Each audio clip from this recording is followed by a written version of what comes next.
Being forced to work for a man who had bed bugs. Part 2 for all the people interested. So like I said at the end of part 1, I had called my boss.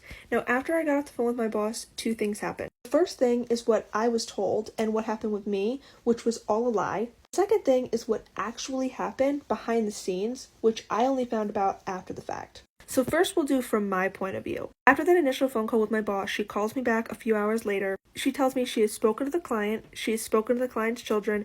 They all understand the situation, that he has bed bugs, not a skin condition. He will not be staying in the home. I will not be going there. They'll be taking care of the situation professionally, and I will be, updated when it's okay for me to go back. So however many days go by, I don't remember, but it's like a little while. And my boss calls me up and she tells me, hey, he's back in the home. You can go back and resume care now. Everything's been taken care of. It gives me details, all these details, and I'm like, okay, sounds good. So the following week, because that's when my next shift was, I go to resume care with the client. And I show up at his house, I knock on his apartment door, he lets me in, he immediately starts screaming at me. He's screaming that I'm making up terrible, disgusting lies about him that are not true. He doesn't believe me, his children don't believe me, my boss, my supervisor, none of them believe me. I'm just trying to ruin him, I'm trying to make up nasty things about him because I don't like him, just on and on and on and on and on. And I am utterly confused. I just do not understand what's going on. I'm thinking maybe he's confused and doesn't know what's going on. I'm trying to de-escalate the situation, but he doesn't want to listen to me because then he starts going into,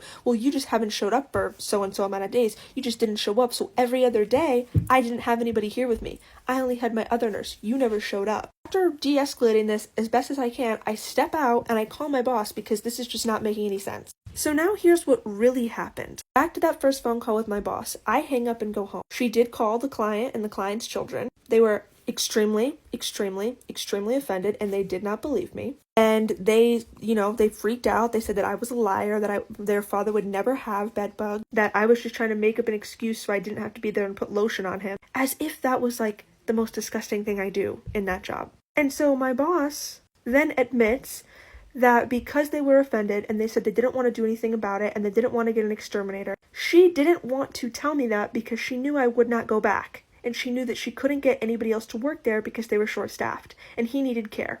So instead, she convinced the client's son to have the property manager set up ant traps to make me feel better when I found all of this out. I tried going to her higher up and she also knew about it.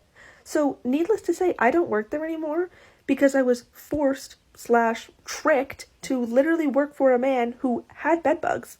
And they tried to get me to go back after this for the remainder of the time that I was working for this company. And obviously I refused. But I left this company a couple weeks after that because so much stuff that was honestly worse than that happened.